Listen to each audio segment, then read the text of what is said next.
ইছামতিতে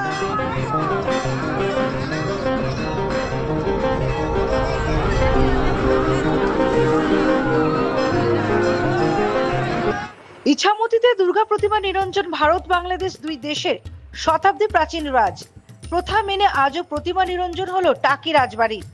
উত্তর চব্বিশ পরগনা জেলার বসিরহাট মহকুমার উপর দিয়ে দুই বাংলার বুক চিরে বয়ে গেছে ইছামতি নদী। আর এই ইছামতি নদীতেই মূলত দুই দেশের প্রতিমা নিরঞ্জন করা হয়। প্রতিমা নিরঞ্জন দেখতে দুই বাংলার মানুষ ভিড় জমান ইছামতি নদী পাড়ে। চিরাচরিত প্রথা মেনে আজও শতাব্দী প্রাচীন টাকি রাজবাড়ির প্রতিমা নিরঞ্জন হয়ে আসছে, যার ব্যতিক্রম ঘটেনি এবারও। দশমীর সকালে মা দুর্গাকে প্রথমে বরণ করা হয় এখানে।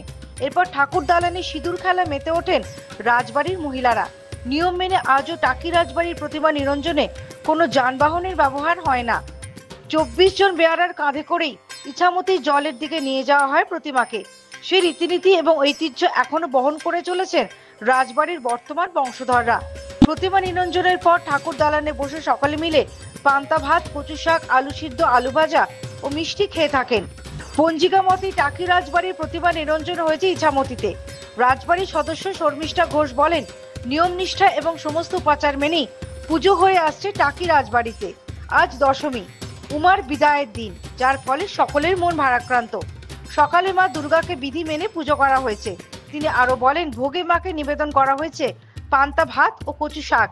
এছাড়া ভোগ, আরতি, যাত্রা মঙ্গল পাঠ এবং মায়ের তর্পণ বিসর্জন হয়েছে।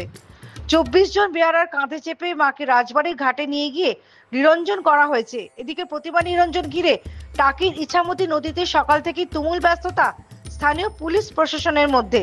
চলছে প্রতিবেশী দুই দেশের সীমান্তরক্ষী বাহিনীর কড়া নজরদারিও। ইছামতির মাঝ বরাবর লক্ষণ রেখা টেনে দিয়ে অর্থাৎ ইছামতি নদী বক্ষে জলের মধ্যেই দুই বাংলার সীমান্ত নির্ধারণ করা হয়েছে এবং দুই দেশের সীমান্তরক্ষী বাহিনীর নজরদারিতে দুই দেশের প্রতিমা বিসর্জন হয়ে আসছে বছরের পর বছর ধরে, যার অন্যথা হয়নি এই বছরও। প্রশাসন সূত্রে খবর, ইছামতিতে দুর্গা প্রতিমা নিরঞ্জন ভারত বাংলাদেশ দুই দেশের শতাব্দী প্রাচীন রেওয়াজ। ভৌগোলিক বিভাজন ভুলিয়ে দিয়ে দুই দেশের মানুষকে এক করে দেয় এই দিনটা। এই নিরঞ্জনকে ঘিরে একেবারে অন্যরকম আবেগ এবং অনুভূতি কাজ করে ভারত বাংলাদেশ দুই দেশের মানুষের। যেহেতু বিসর্জনের সাক্ষী থাকতে বাইরে থেকেও বহু মানুষ আসেন টাকিতে, সেহেতু বাড়তি সতর্কতা অবলম্বন করা হয় বিএসএফ এবং বিজিবির তরফে। প্রশাসন সূত্রে জানা গিয়েছে, এপারের প্রতিমা ভারতের সীমান্তের মধ্যে বিসর্জন হয়ে থাকে, অন্যদিকে ওপারের প্রতিমা বাংলাদেশ সীমান্তের মধ্যে ভাসান হয়ে থাকে। চিরাচরিত এই রীতি বজায় রাখতে ইছামতিতে স্পিড বোর্ডে করে সীমানা বরাবর চক্কর দেয় দুই দেশের সীমান্তরক্ষী বাহিনী জওয়ানরা।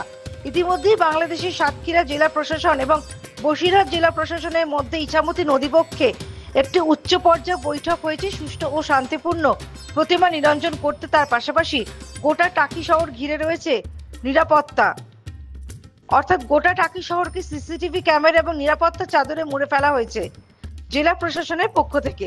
দুই বাংলার বুক চিরে বয়ে গেছে ইছামতি নদী, আর এই ইছামতি নদীতেই মূলত টাকি বিসর্জন হয় এবং এই বিসর্জনকে ঘিরে রয়েছে দুই বাংলার আবেগ। ইছামতি নদীবক্ষে এই প্রতিমা নিরঞ্জন দেখতে দেশ বিদেশ তথা বিভিন্ন প্রান্তের পর্যটকরা ভিড় জমান। Bureau report, the United India news.